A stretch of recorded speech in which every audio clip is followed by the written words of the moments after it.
everybody, it's Caroline from Chaos Theory, and today we will talk about the Smurl haunting. Why all of a sudden do I want to talk about the Smurl haunting? Well, it's because of the Conjuring that just came out, The Last Rites.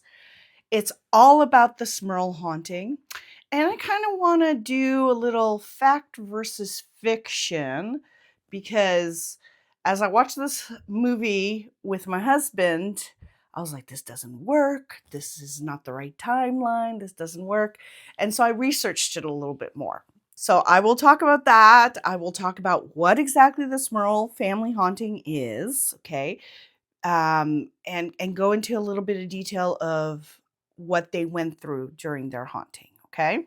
So the Smurl haunting happens in Pennsylvania, more specifically at 330 Chase Street in West Piston. This is the family home of Jack and Janet and their 4 daughters.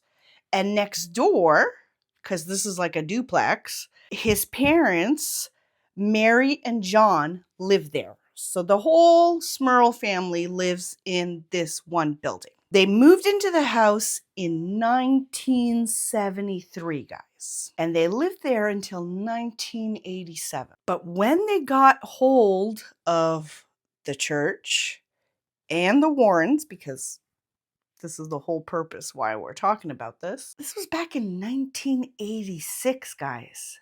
13 years after they moved in. I don't know. Me, if a place is haunted, I feel like it would be haunted right from the beginning. Okay, maybe it was progressive, maybe it was, but why wait 13 years? Most of the stories that we hear about, the Perron family, Amityville, all these things, Enfield, everything happened really quickly. It didn't take 13 years for things to build up. So this is why there was a lot of people that were suspicious about this story. Here's a couple of things that they've experienced, that they said they experienced. Appliances would go on and off, even though they were shut down or unplugged. Stains would go through walls when they were painted. The smell of sulfur could be smelled in the house. They had all the pipes checked. Nothing was wrong with the pipes. There were phantom imposters, that basically looked like them or spoke like them. And then they, turned around and they were like, well, you were here 2 seconds ago. And then the other person would be like, no, I wasn't. I wasn't even in the room. Now, unfortunately, the one big thing that kind of led to all of this is the mother, Mary, had suffered a heart attack. And this came out of like nowhere for Mary. Mary was very healthy. She was health conscious. So why all of a sudden did she have a heart attack? The people in the house obviously believed that it was because of the house. They had a German shepherd named Simon. He was thrown against the wall. They could hear pig grunts in the house. Like, that's totally awkward. And a light fixture. This is in the movie also. There's a light fixture in the kitchen that fell on the family during a supper. That's actually true. Apparently, Jack, the dad, really had most of the stuff happen to him. And this is what led up to, in January of 1986, they decided, they were a very Catholic family to start with, but they decided we have to reach out to the Catholic Church. We need an exorcism. We need something to happen in this house. So they turned to the Catholic Church, but the church was very reluctant to help because they were like, I don't think you guys need an exorcism. I think it's just, things are going weird and we'll investigate, but like not give too much credence to all of this. Once they got this answer from the church, then they reached out to the Warrens who had been famous with the Amityville, with all of their, conferences that they do, everything. They reached out. Ed and Lorraine came to the house, and Ed immediately said that he felt a malevolent spirit in the house. Like on his first night there, he was like, there's a malevolent spirit. There was something started that was already in this house, blah, blah, blah. Lorraine herself, being a psychic medium, went around the house and identified 4 entities, okay? So there's an older woman, a young woman, a poltergeist, and a young man who died in the house. So once the Warrens got into the Smurl haunting, the church then decided to pay a little bit more attention. The church then began to send a few priests to say, listen, spend the night. Let's see if anything happens. If something happens, absolutely we'll do something. But here's the thing, guys. They sent a few priests in the house overnight. They never experienced anything. Nothing in that house. And just to let you know, like after they sold this house still exists, obviously. Nobody has ever reported anything bad in the house. So is it the house? Is it the people in the house? Or is it all a hoax, right? What they wanted to do then with the Warrens is go public. They were like, okay, we need to tell our story so that we have attention to this and maybe the ghost will stop. I don't know where the logic is with that. Why would the ghost want to stop if it's getting publicity? To me, that doesn't make any sense, but that's just me. Somebody really famous that you guys probably have heard of is Jason Miller. And he's actually the actor who played the priest in The Exorcist. He actually decided to go to the Smurl house and he said there's something strange happening in this house. But he could never pinpoint it directly. Like, what is it? Do you think it's malevolent? Do you think it's a hoax? But he was like, no, something strange happened. There were many, many skeptics, obviously, right? You're experiencing something that nobody else is experiencing. You have these demonologists with you to help you kind of get an exorcism. The one big critic that they had was writer Paul Kurtz. Okay. Paul went to the house and said, this is all a hoax. I mean, you guys got to stop this. This is not even true. You guys need to see psychologists instead of parapsychologists. Like, this is not doing you guys any good. They had a confrontation, the Warrens and him. I mean, you'll see pictures where they're confronted to each other and Paul is like, this is a hoax. You guys got to stop. You guys did this in Amityville also. And look, people who live in Amityville now don't ever experience anything. So you guys are just making a mountain out of a little anthill. Like, it's not worth it, right? People, like I said, started saying, yeah, this is kind of weird. Like, you waited 13 years before contacting anybody.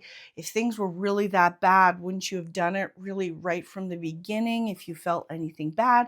Especially being a Catholic family, like, you really believe in the devil. You believe that, they can help you. I'm so sorry Zoe is up there and she can hear me. And she's just putting her face up in the grid. We have a grill up there. Hi Zoe. How you doing, baby? This is where it was kind of like a downfall for the Warrens. I mean, they had Amityville where they were like, oh my God, it's so haunted, blah, blah, blah. Nothing's ever happened. And then there was the Smurl haunting but nobody else experienced anything. So they were kind of, I don't want to say labeled as hoaxes, but like, is there really validity to these demonologists, right? Eventually, and this was news to me. I had no clue. But like I said, the family moved in 1987. They moved to another location. They had an exorcism done on the whole family, in 1989 in their new home. So if you're getting an exorcism on your family, then it's not the house the issue. I think it's your family. What do you guys think, right? I mean, there's also a book that came out of all of this called The Haunting. It was co-written by the Warrens, and there was a TV movie. Like, publicity came out about this haunting. And like I said, things were weird in certain interviews. Like, the mom, Janet, said, oh, she believes her house is haunted. For sure, her house is haunted. But in an interview, she goes, well, if you would have asked me like a year ago the same question if I thought my house was haunted, I would have called you a crazy person. Okay, so the hauntings only started a year before? but from what I've heard in other interviews, it had been going on for a while. So I'm a little confused about the timeline in this whole thing. Other people kind of claimed that there was a curse placed on the land, but if there's a curse placed on the land, wouldn't other houses in the street experience stuff too? Wouldn't other families that moved in after experience anything? Nothing ever came out of it. It's like the Amityville thing. There's a book that came out, there's a movie that came out. We've done how many movies about Amityville?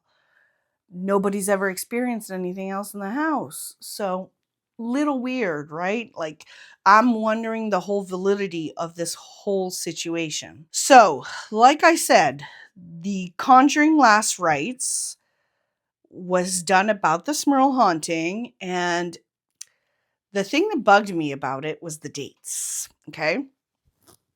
So you start off this movie with Judy's birth. And Judy is the only child of Ed and Lorraine Warren. And they said 1964 in the date, like that they put on the movie. Well, Judy was born in 1946, not 1964, which means that when the Smurl haunting happened, she would be 40. She already had met Tony Spira, who's her husband. So that timeline didn't work. And then they were like, oh, Judy was so involved. I have gotten no clue that Judy was involved. The only thing that I know is that she spoke about it when it happened because, like I said, she was 40 years old. She spoke about her parents going there. But I don't think she was ever involved in it, okay? So this is stuff that, for me, I'm like, if you're doing a movie that has facts in it, get all your facts right. Don't get half of them right. So that bugged me. But my husband was like, get over it. Like, just watch the movie, just enjoy it. And I was like, okay. It was a good movie. But again, is it actually real? Is it something that actually happened? Is it all a family's kind of ploy to try to get rich, quick? I don't know. I'm encouraging you guys to see the movie. Definitely look up Smurl Haunting on YouTube. You guys will find a bunch of different stuff. You'll find people that talk about it, that believe it. You'll see people that don't believe it. You'll see people talking about conspiracy theories, and make up your own mind. I personally, like I said, am a little confused about the timeline. If you moved in 1973, but you didn't experience anything, let's say since until 1985. Okay, but nobody else has ever experienced anything, and you performed an exorcism on your family 2 years after moving out of the house. A little weird. I love Ed and Lorraine Warren. I think that they've done so much for the paranormal world. Do I believe that everything is true? No. Do I believe that they wanted to help? Absolutely. Do I believe that they helped every time? No. Some people swear by them. Some people, see them as gods in the field. Like I said, I think they've done a lot for the field in opening up people's minds to there's other planes out there. There's other things out there that can hurt us. But again, it's hard to look at hardcore facts and look at what they've said and be like, guys, this doesn't make sense. Like, again, I know I'm going back to Amityville. I know I'm going back to the Smurl haunting. I know I'm going back to The Conjuring, the original. The Conjuring house, a lot of people have said that there really is something in that house, but Amityville, nobody has ever claimed anything in that house. Nobody's ever claimed anything at 330 Chase Street. Like, is it the family that's the issue? Maybe it's not necessarily a place. I do believe that they've been to places that are haunted. The Conjuring house itself, I think, is very haunted. We've seen numerous documentaries about this place. I do believe that, places, that they have visited are haunted, but the Smurl, I don't know. I think I think it was a bit of a gimmick. I think, I mean, unfortunately, this case kind of cemented it killed their career basically.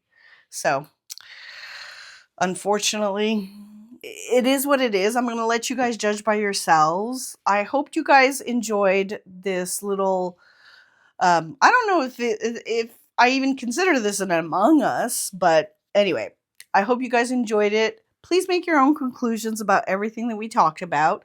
Please leave a comment if you guys want to hear any kind of other stories. I am working on something very interesting based on documentaries that we are seeing about different murders that happen on Elm Streets, different places in the US. So I'm very much looking forward to talking to you guys about that. And please like, subscribe. We are so close to our 500th subscriber. We are almost there, guys. Keep it going. Thank you so much for listening to me, and please leave us a comment. Like I said, if you guys want to hear about anything, serial killers, you guys want to hear about a haunting, you guys have a haunted place you guys want us to go to, please leave us a comment. We greatly appreciate it, and we'll see you guys later. Bye.